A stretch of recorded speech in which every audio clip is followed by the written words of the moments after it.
제145차 최고위원회를 시작합니다. 문재인 당대표의 발언이 있겠습니다. 정충래 최고위원 복귀로 28 전당대회의 당 지도부가 다시 모였습니다. 우리 당이 이기기 위한 최고의 전략과 최고의 혁신은 통합과 단결입니다. 우리 당이 더 단합하는 새로운 출발이 되기를 기대합니다. 추석 연휴에 김무성 대표와 합의한 안심번호 국민공천제는 지금까지 새누리당이 주장해온 오픈 프라이머리에 비해 동원 경선의 폐단을 없애고 비용을 크게 줄이는 훨씬 합리적인 국민공천제입니다. 또한 역선택 방지와 정치 신인 등에게 보다 공평한 기회를 주는 방안도 합의했습니다. 새누리당 일각에서 이제 와서 딴소리를 하는 것은 납득할 수 없는 일입니다. 국회 정개특위에서 조속히 법안을 마련하여 처리하여 주시기 바랍니다. 아울러 양당이 더 논의하기로 한 권역별 비례대표제와 득표율제, 선거 연령이나 투표 시간 연장, 수개표의 신뢰성 강화 방안 등에 대해서도 조속한 합의를 새누리당에 촉구합니다. 선거구 획정에서 인구 편차 때문에 농어촌 지역의 어석이 줄어드는 것도 심각한 문제입니다. 권역별 비례대표제와 연계해서 논의해야 합리적인 해결 방안이 도출될 수 있습니다. 새누리당은 국민의 염원인 선거제도 개혁과 정치 개혁을 내부의 권력 투쟁과 비대권 때문에 좌초시키는 우를 범하지 말아야 할 것입니다. 이상입니다. 이어서 이정골 원내대표의 발언이 있겠습니다. 예, 며칠 만에 최고위원님, 문재인 대표님 여러분들 함께 반갑습니다. 모처럼 덕담이라도 나누고 싶어도 이번 추석에 지역에서 민심을 확인하였기 때문에 모두 마음이 무거우신 것 같습니다. 무엇보다 온 가족이 모여서 가족 간에 정을 나눠야 하는 추석 명절이 정부 여당발 노동법 개혁 강행 원표로 걱정과 불안에 잠겨 있었습니다. 노동법 개혁에는 거의 모든 국민의 이해관계가 얽혀 있습니다. 부모 세대와 자식 세대 간의 문제도 있습니다. 하지만 정작 국민들은 그 진짜 내용을 모르기 때문에 더 불안해하고 있습니다. 더군다나 국민들은 경기 회복을 기대하면서 초이노믹스의 부동산 거품 조성 그리고 대기업 편중 정책에도 인내했지만 불황의 그림자가 짙어지면서 더욱 걱정을 하는 것입니다. 전국 2천만 노동자는 일방적 개혁의 대상이 아니고 박근혜 정부가 하늘처럼 청계하는 국민입니다. 재벌 대기업에게 특혜를 몰아주면서 노동자 서민에게는 낮은 임금과 쉬운 해고를 강요하는 박근혜 정부의 이중성에 추석 민심은 들끓고 있습니다. 이번 추석을 통해서 확인된 민심을 바탕으로 노동자만이 아니고 재벌 대기업과 정부도 노동자와 전 국민이 고통도 고통, 성장도 성장, 모든 것이 분담되고 공평한 사회가 될 수 있도록 하는 문제들을 원활히 만들겠습니다. 추석 연휴 중에 양당 대표의 회담은 서울이 부산으로 정치적 서울을 부산으로 옮긴 듯한 느낌이었습니다. 그리고 첫 대표의 회담은 큰 의미가 있었습니다. 정치 신인과 여성, 청년, 장애인 가산점 부과에 대한 법적 근거를 마련한 것은 굉장히 긍정적입니다. 예비 후보 등록 기간을 6개월로 연장하고 예비 후보물 발송을 전 세대로 확대하고 그리고 정치 신인의 진입 장벽을 낮추기 위한 노력도 높이 평가합니다. 다만 권역별 정당 명부실 권역별 비례대표에 관해서 그 정확한 내용 하나라도 시작한다라고 하는 강조점 하나라도 있었으면 하는 기대를 저는 마음속 깊이 했고, 지난번 비선 열차 마치고 헤어진 자리에서 대표님께서 말씀드렸습니다. 그 점에 관해서 너무 엄격한 새누리당 벽이 있었다는 점을 저는 답답해합니다. 그러나 이것을 뚫고 나가야 된다고 생각합니다. 새누리당 친박 의원들의 합의안 또 딴질 걸기는 선관위의 권고안과 국회 정개특위 합의안도 원점으로 돌리려고 하는 지극히 정략적인 태도를 보이고 있습니다. 이런 여러 가지 중립적 방안들을 새누리당 친박 의원들은 자신들의 이해관계 때문에 거부하고 있는 것을 분명히 알고 국민께 알림으로써 이번 어려운 점을 뚫고 나가야 된다고 생각합니다. 그래서 당의 중지를 모아서 선거법 개정안을 이제부터라도 완벽하게 추진해 나가야 되겠다는 생각을 하게 됐습니다. 신인, 여성, 청년, 장애인에 대한 가산적인 법적 근거는 꼭 마련하도록 해야 되겠습니다. 안심번호 문제도 일각에 있는 여러 가지 의혹점, 의심되는 점들을 분명히 해서 그것이 나중에 문제 제기됐을 때 복귀가 가능한 점들을 또 보완하고 또 국민들에게 알려서 그야말로 안심되게 하는 제도를 만들어야 된다, 이렇게 생각합니다. 역선택 방지 관련된 규정도 이미 합의된 사항에 대해서 조속히 입법하도록 노력하겠습니다. 이상입니다.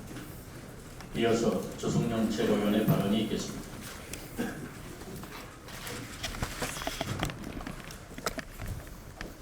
신청을 최고위원 반갑습니다. 그동안 마음고생 심하셨습니다. 호남의 추석 민심은 무섭고 엄중했습니다. 한마디로 말씀드리면 제1야당으로서의 역할과 의무를 똑바로 하라는 것이었습니다. 시장에서 거리에서 만난 시민들께서는 박근혜 정부의 일단 실정과 무능으로 먹고 살기조차 버겁다는 말씀도 많이 하셨습니다. 더 이상 우리 당이 공천 문제 같은 권력 투쟁에만 매몰되어 국민의 먹고 사는 문제를 해결하는 믿음직한 수권 정당으로 거듭나지 못한다면 내년 총선과 정권 교체 과정에서 지지할 수 없다는 말씀을 하시는 분들도 많이 계셨습니다. 호남을 비롯한 우리 당을 지지해 주시는 국민의 민심을 겸허히 받들어 당을 제대로 운영해야 되겠다는 생각을 하게 되었습니다. 특히 혁신위원회는 최고위원회가 위임한 혁신안 발표가 끝났으므로 활동을 공식적으로 중단해야 합니다.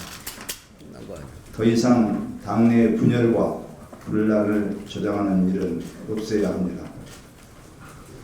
추석 민심으로 확인한 우리 당의 현 주소는 갈 길이 멀고 할 일도 많습니다. 우리 모두 제1야당으로서 잃어버린 민심을 되찾아오는데 전력을 다하자는 말씀을 드립니다. 이상입니다. 이어서 정청래 최고위원의 발언이 있겠습니다. 네, 그런 얘기를 했으니까 오랜만에 고향집에 좋다 기분입니다. 앞으로도 지혜롭게 말하겠습니다. 그러나 야당다운 야당을 위해서 할 말은 또 하겠습니다. 얼마 전 박근혜 대통령께서 이번 총회에서 북한 인권 문제를 거론했습니다. 잘 하셨습니다. 북한의 인권은 개선되어야 합니다. 마찬가지로 우리 대한민국의 인권도 신경 쓰는 그런 대통령이었으면 좋겠습니다. 매년 하락하고 있는 한국의 인권 지수가 걱정됩니다. 국가인권기구 국제조정위원회 ICC가 국가인권에 대해 3차례 연속 등급 보류 결정을 했습니다. 역사상 처음 있는 일입니다. 바실 페르난도 아시아 인권위원회 위원장은 한국의 민주주의와 인권 수준은 100점 만점에 40점이라고 혹평했습니다.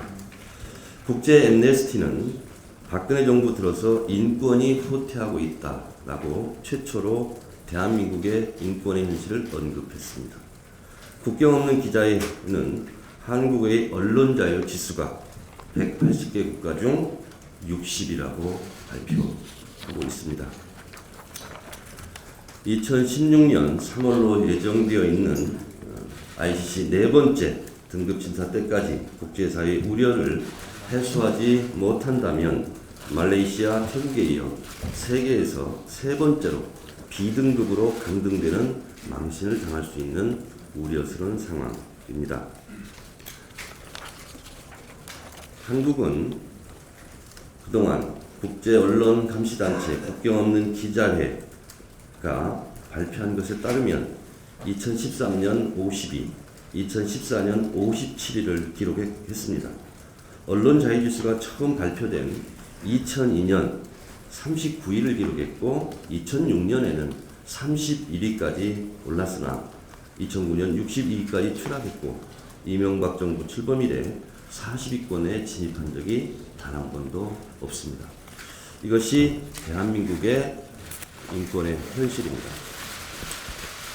얼마 전 민주노총 집회에 연행되었던 민주노총 간부를 경찰서에서 이미 연행한 이후에 수갑을 채워놓고 조사를 하는 참으로 충격적인 일이 벌어졌습니다.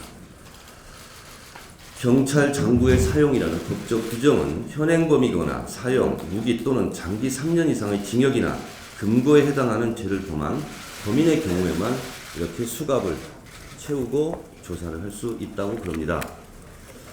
이번 안영희 국감에서도 물대포, 차벽, 체증에 대한 한국의 집회, 시위에 대한 인권 문제를 많은 의원들이 지적했습니다. 정부에서 유념해 주셨으면 감사하겠습니다. 이상입니다. 이어서 전대원 최고위원의 발언이 있겠습니다.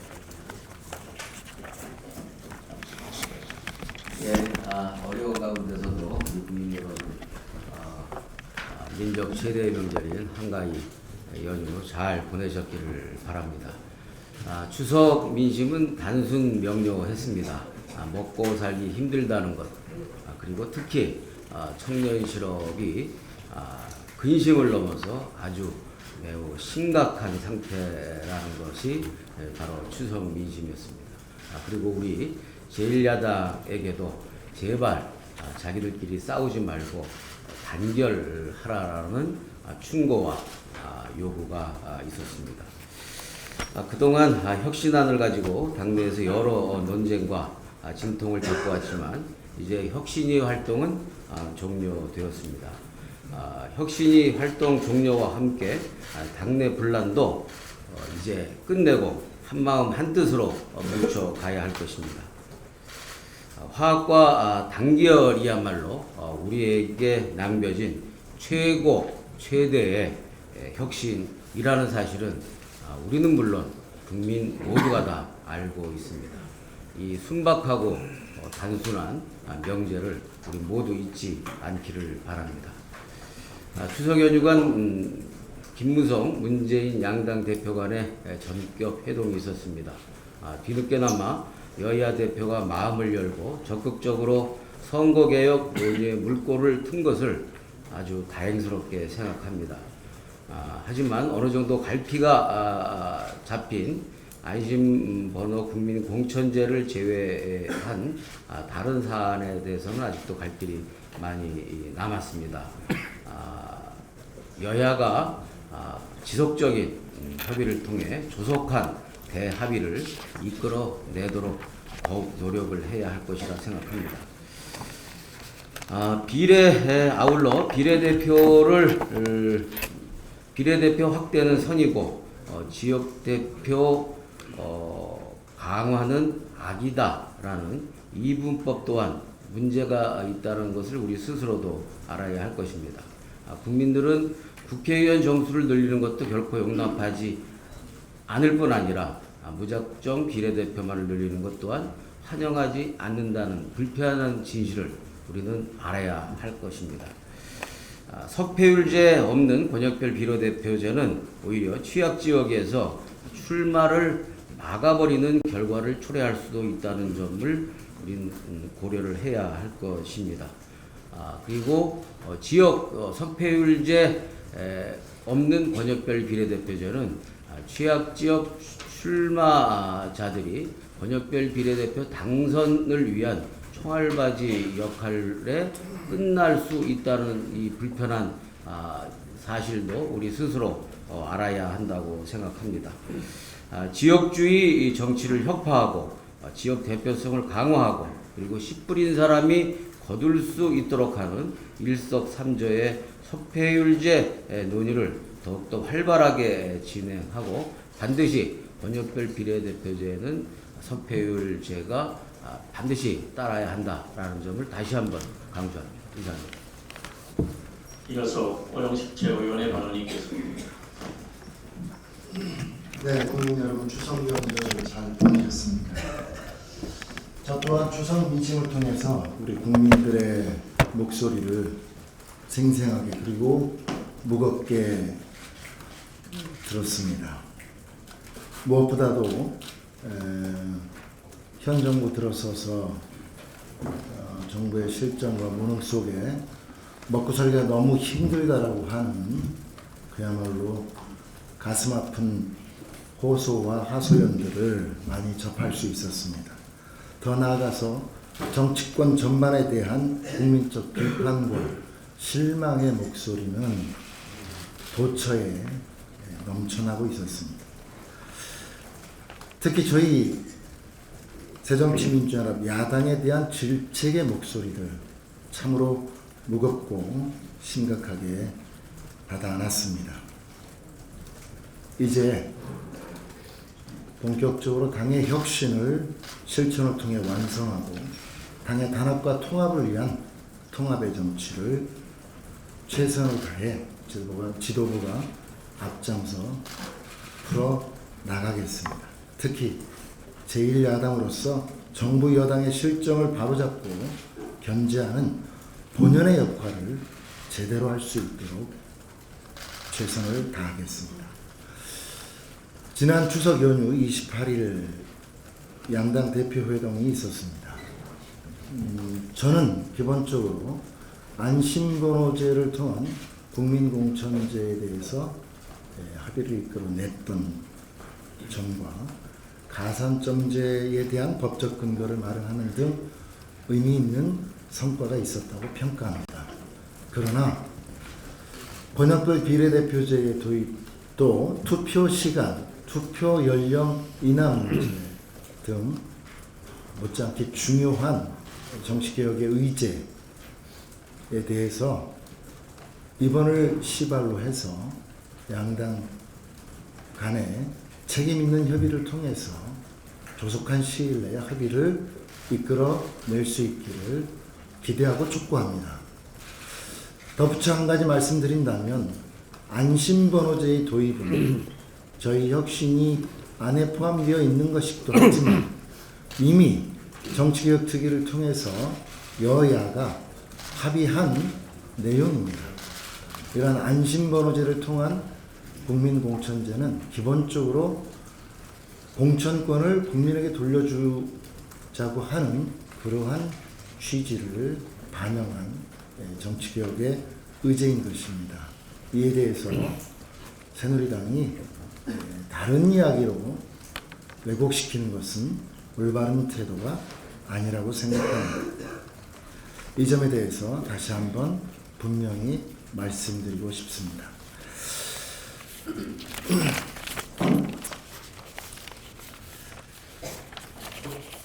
국정교과서 문제와 관련해서 한 말씀 드리고자 합니다. 지난 23일 교육부에서는 2015년 개정 교육과정 총론 및 강론을 확정 발표했습니다. 저희가 이러한 정부의 정책에 대해서 심각하게 문제 제기를 하고 반론을 제기하는 것은 우리 아이들이 배울 국정교과서라고 하는 그 내용이 지금 현재 정부나 우리 사회의 보수 세력들에 의한 심각한 역사 왜곡의 결과를 가져올 수 있기 때문이라고 생각합니다.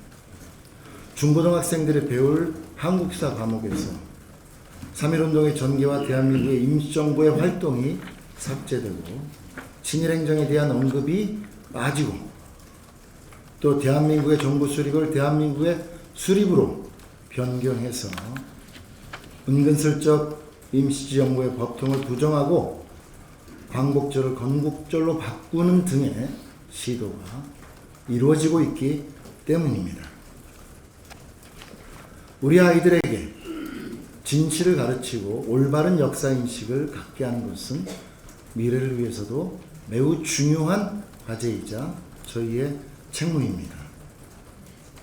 정부의 입맛대로, 특정 세력의 입맛대로 진실을 왜곡하고 역사를 곡해해서는 절대로 안 될 것입니다. 정부는 오류로 가득한 2015년도 역사과 개정 교육과정을 즉각 철회하고 왜곡된 역사교과서 만들기를 즉각 중단할 것을 강력히 요구합니다. 이상입니다. 이어서 유승희 최고위원의 발언이 있겠습니다.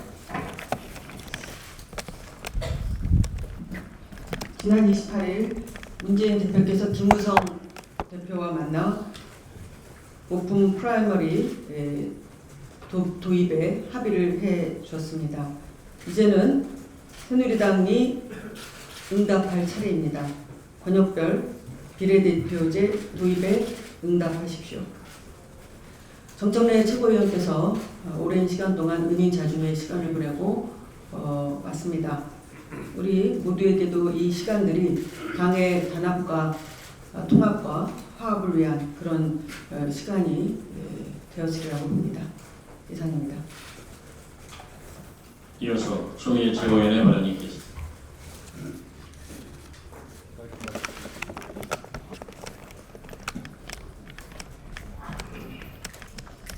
한가위만큼은 마음이 풍성하고 정다운 시간을 보냈기를 바랍니다. 그런데 민생고의 암담한 현실에 가위 눌린 밤이 대범한 한가위 같기도 합니다. 청년 일자리를 만들어내고 비정규직의 희망 고문을 끊어낼 수 있는 진짜 노동개혁은 없고 대책 없는 가짜 노동개혁의 홍보를 위해서 추석 연휴 내내 공영방송과 KTX 등등에서 국정 홍보의 홍수를 겪어야 했습니다. 청년 펀드는 적선을 강요하고 있습니다. 청년들이 바라는 것은 적선이 아니라 정책인 것입니다. 청년 일자리와 비정규직 문제 해결을 국회 밖에서 대국민 홍보만 할 것이 아니라 국회 안에서 시급히 논의할 수 있어야 합니다. 정부 여당의 진짜 노동개혁이 무엇인지 제대로 논의를 착수할 것을 촉구하는 바입니다. 말씀을 마치겠습니다. 이어서 이영덕 최고위원의 발언이 있겠습니다.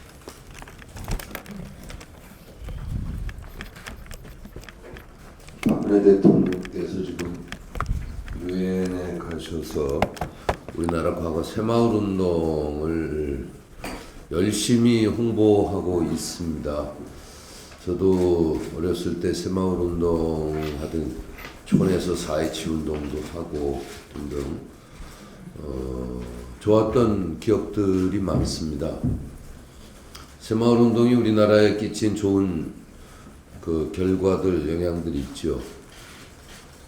그런데 새마을운동의 그 요체는 일찍 일어나서 열심히 일하자라는 겁니다.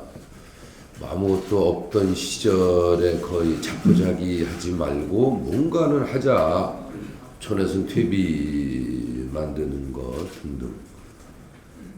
그리고 각 분야에서 열심히 하자는 건데 어느 나라, 어느 정치 세력인들 열심히 하자는 운동이 없었겠습니까? 결과적으로는 그 새마을 운동의 방향이나 목표는 모든 나라들, 모든 국민들이 비슷했을 겁니다. 새마을 운동이 성공한 그 주체들이 누구냐? 저는 그 우리나라 국민들이었다고 봅니다. 정치권이나 그 운동 방향을 설계했던 사람들이 아니라 거기 함께 했던 국민들이 영웅이었다 이렇게 보는데 박근혜 대통령이 우리 국민들이 새마을 운동을 성공시킨 영웅이었다. 이걸 널리 좀 알려줬으면 좋겠는데 마치 제가 느낌상으로는 저희 아버님께서 이걸 성공시킨 분이다. 이렇게 자꾸 들리는 것 같아서 좀 안타깝습니다. 왜냐하면 가시기 전에 청년 일자리, 노동개혁 이런 부분에서 제가 얘기하시는 부분이 너무 억지스러움을 많이 받기 때문이거든요. 청년 일자리들 임금 피크제를 가지고 청년 일자리를 만들겠다 막 이러시더니 그건 말도 안 된다 이렇게 얘기했더니 청년 희망 펀드를 만들어서 또 청년 일자리를 만들겠다. 과거 이 독재를 했던 대통령들이 그런 식으로 했죠. 아니나 다를까 지금 강제적으로 청년희망 펀드가 할당돼서 문제를 일으키고 있습니다. 금융노조에서 엊그저께 성명서를 냈는데 은행 지점장 한 사람당 10만원, 책임자 5만원, 일반 회원 만원 이런 식으로 할당해가지고 매일매일 은행연합회에서 집계해서 그걸 국무조정실로 보고한답니다. 이 새마을운동이죠. 과거의 새마을운동도 이런 식으로 했습니다. 새마을운동 해서 결과는 좋았지만은 새마을운동 하면서 많이 힘들어했던 그 그늘이 있었습니다. 이런 식의 새마을운동이라면 가서 자랑할 거리는 아닙니다. 새마을운동이 우리나라에 정말 좋은 영향을 미쳤지만 거기에 그걸 입안하고 이끌었던 박정희 대통령은 훌륭하셨죠. 그러나 그걸 따랐던 국민들의 그 강제적으로 추진하면서 또 힘들어했던 이런 그늘도 생각하시고 또 열심히 따라줘서 그걸 성공시켰던 국민들이 영웅이라는 걸 생각하시고 노동개혁도 그런 것들을 제대로 보고 방향을 잡았으면 좋겠다 이렇게 말씀드리겠습니다. 이상입니다.